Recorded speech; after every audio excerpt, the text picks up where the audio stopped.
அஸ்ஸலாமு அலைக்கும். Welcome to Afreen cooking vlog. இன்றைக்கி வந்து நம்ம கருவாடு மரவள்ளிக்கிழங்கு போட்டு கருவாட்டு குழம்பு தான் வைக்க போகிறோம். இந்த மாதிரி நம்ம புளி கரைச்சி வச்சுக்கணும். புளி, மல்லித்தூள், மிளகாத்தூள், மஞ்சத்தூள் போட்டு இந்த மாதிரி பச்சை மிளகா, வெங்காயம், தக்காளியெல்லாம் போட்டு நம்ம இந்த மாதிரி வந்து புளியான மாதிரி கரைச்சி வச்சுக்கணும். நம்ம தேவையான அளவு நம்ம கரைச்சி உப்பெல்லாம் போட்டு கரைச்சி வச்சுக்கணும். இப்போ நம்ம அடுப்பில் சட்டி வச்சு எண்ணெய் ஊற்றியாச்சு. இப்போ ஜீரகம், வெந்தயம் இது ரெண்டையும் நம்ம போட்டு நல்லா செவக்க விட்டுக்கலாம். அப்புறம் வெங்காயம், ஒரு 2 வெங்காயத்தை நறுக்கி இந்த மாதிரி நம்ம போட்டுக்கலாம். நம்ம வெங்காயத்தை போட்டு நல்லா அந்த மாதிரி நம்ம வதக்கிக்கலாம்.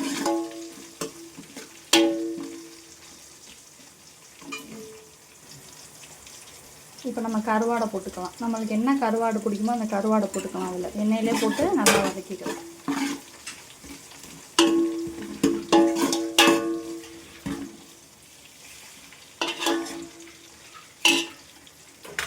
இப்போ நம்ம வந்து கரைச்சி வச்சுருக்க புளியானதில் கொஞ்சம் கருவாடு போட்டுக்கலாம். எண்ணெயில் கொஞ்சம் போட்டு வதக்கிக்கிட்டு இந்த ஆணத்தில் கொஞ்சம் போட்டுக்கலாம். இப்போ நம்ம வந்து கத்திரிக்காயை போட்டுக்கலாம்.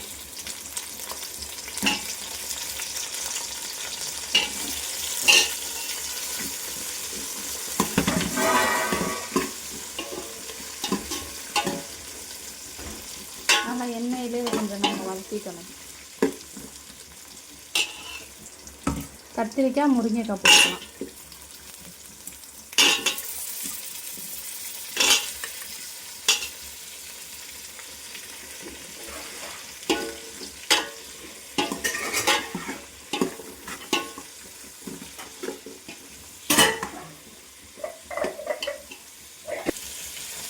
நம்ம தேவையான அளவு மிளகாத்தூள் போட்டுக்கலாம்.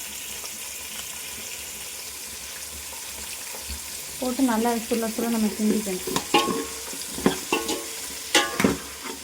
எண்ணெயிலே நல்லா வதக்கிக்கணும். இப்போ வந்து நம்ம அரைச்சி வச்சுருக்க மரவள்ளிக்கிழங்கை நம்ம ஆணத்தில் போட்டுக்கலாம்.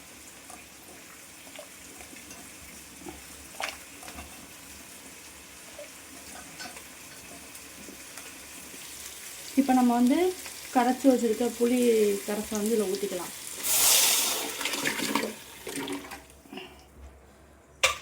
இப்போ வந்து நம்ம கருவாடு, கிழங்கு, கத்திரிக்காய், முருங்கைக்காய்லாம் போட்டு நம்ம கருவாட்டு குழம்பு வந்து அடுப்பில் வச்சுருக்கோம். நல்லா கொதித்து வெந்ததுக்கப்புறம் நம்ம அடுப்பை ஆஃப் பண்ணிக்க வேண்டியது.